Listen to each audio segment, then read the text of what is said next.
In the heart of the opioid epidemic, we decided to get the other side of the story. Can you tell us, Mr. Sheeran, what a pain pump is? A pain pump is a medical implanted device that goes inside your body. It's implanted, you can't touch it. It actually has a catheter that runs around, and it goes into your epidural space, which is similar to a spinal tap. It's attached at the T10 in my case. Feels like a big hockey puck that's put inside your stomach, basically, and it helps with the pain. It infuses, when you used to need so much medication that it would make you so, I guess, inebriated, you couldn't drive anymore. They made this device that actually started out with people that had cancer, terminal cancer, and they turned it into failed back surgery syndrome. At the time, they weren't really sure of the long-term effects on it, but it seems to be quite helpful for pain patients all over the world now. We even have a patient that's on our pain pump support group who's in South Africa. So how much relief do you think most folks get with the pain pump, and are they prescribed oral medications? This is where it gets hard. Recently, doctors have decided that opioid medication is the last resort. I would say that most of the people on my particular group get between 30 and 35, sometimes 40, sometimes 50, depending on their injuries and situation. Me personally, I think I do about 30%. And would you recommend it? Absolutely. I'm a proof positive kind of guy. I don't believe you should be able to get pain medications if you can't prove your injuries. That's one of my biggest things. Is I think that's what got us in this mess, is people walk in and say, oh, I have this, and without bringing in the proper MRIs, documentation, things of that nature. I think that this thing has got way out of control, and people like me, myself, my group, and people like that are being punished viciously. I mean, this is, people are wanting to kill themselves, turn to heroin and other things. And how about the side effects? Are there side effects to this pain pump? Oh, geez. There's so many side effects in there. Here I have a bunch of paperwork all over the table that I can show you, but needless to say, one of the big things for me is the heat, the weather. If it gets too hot and humid, it will overdose me. I've had a few issues with that, and I've been in a few comas and things of that nature that wasn't exactly part of the plan, but the pain relief you get from it, I guess it's kind of a love-hate relationship, if you can feel me on that one. I guess that's how I explain it. All the stuff that was recalled, such as like the Medtronic stuff from early times, this was recalled. This was part of my recall, actually. And yeah, the Supreme Court turned all of it down, and they went and they did the stuff for Medtronics, and they said that that's just too bad, so sad, and moved on. So in Medtronic's handbook that you gave us earlier, it says it's recommended that you don't go in hot tubs, steam rooms, saunas, tanning beds. Is there anything else that could cause you to overheat? Like, what about just going outside in hot temperatures? Oh, yes, absolutely. That's a great point. Thank you for bringing that up. There's warning letters from different physicians here involving overdose over hot deals. And also, if you can hand me that blue one there, this is a huge thing that I would really like people to understand, to read your handbooks. It does say, can I go into steam rooms, saunas, or tan beds? It says, if the temperature of the hot tub, steam room, tanning bed is over 102, which is always just an estimate. People, you'll find out under these groups, under these different circumstances, that people are so different in nature and how they handle this pain pump.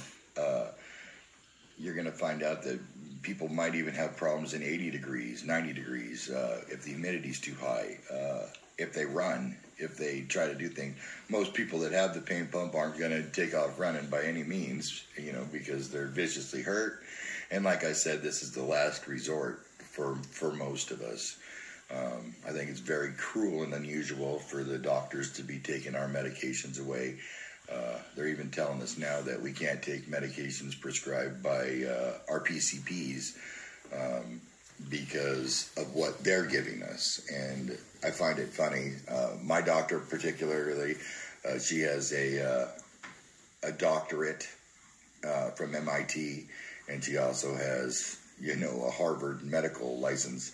And my pain doctor just came from an ordinary school, which is, there's nothing wrong with it.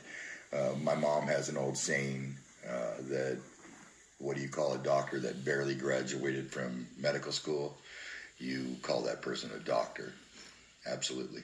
Good question. Thank you.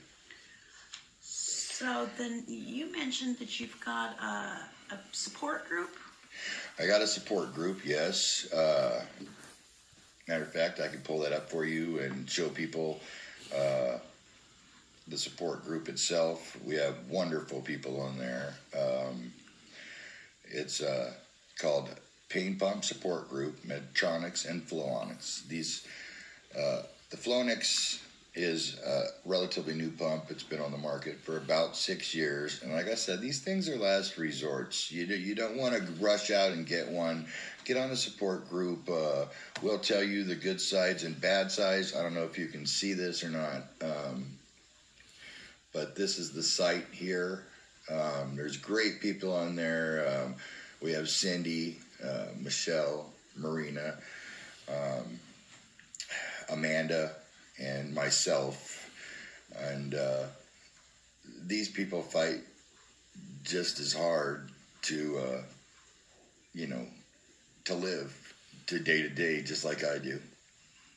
All right, Rick. Well, we appreciate your time. Is there anything extra that you'd like people to know? Yeah, I'd really like people to know when you put things in your body that there's always going to be things that you need to look at. Here's a deal here from the FDA. It says reports higher than expected rates of failure from implantable Synchromed devices and unapproved drugs. The medications that are in my pump now are not approved by the FDA, and that's very worrisome.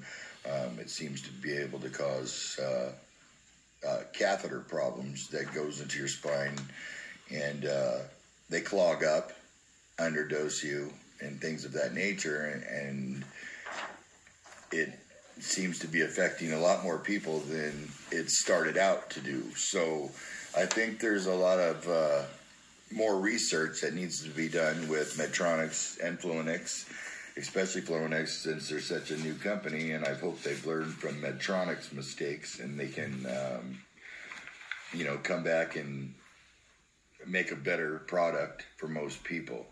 Also, I'd really like to add, if you have a few extra seconds, it's just, we don't want to be treated like animals. We're not animals. We're not drug addicts. We're not anything. As you've seen when I came to the door to answer it for you, I limp. I have a really hard time getting around. I'm not a drug addict. These people that are on these groups are not drug addicts.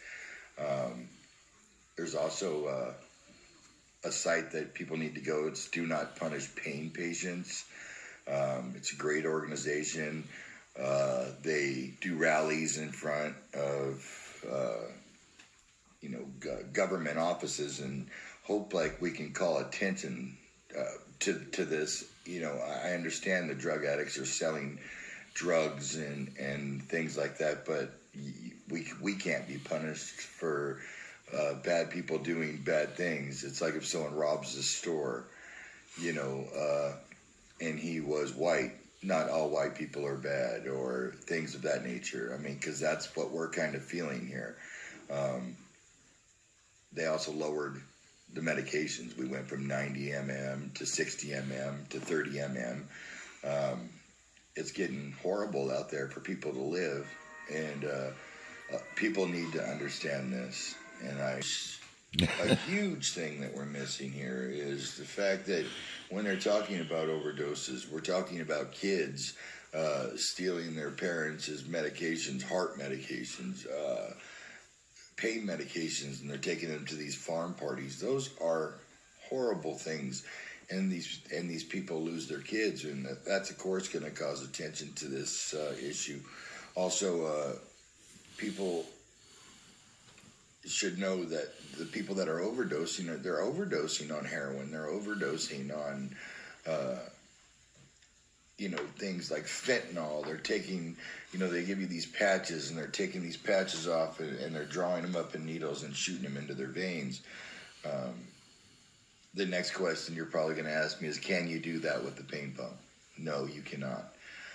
It's diluted down so much that you cannot take it out and shoot it into your veins. It'll kill you instantly. So the pain pump is a great idea, but if you can get by on 3 hydrocodone a day, the pain pump is not your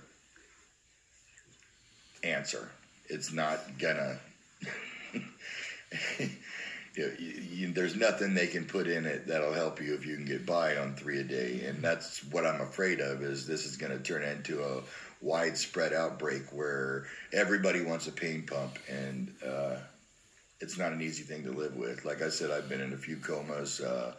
I know I have a friend on here. His name's Richard. He's at it for 20 some odd years as well. He's been in a few comas. It's not a very nice thing to happen, and especially when you're getting all these papers and things like that of confusion, and it could lack therapeutic effectiveness, and especially when they're going to start using the same ideas that they're doing in pills on pumps and lowering these pumps to where people can't get effective relief from.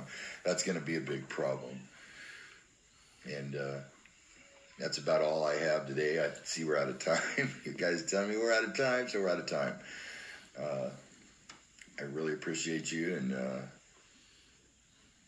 I really like my side to be heard. All right. Well,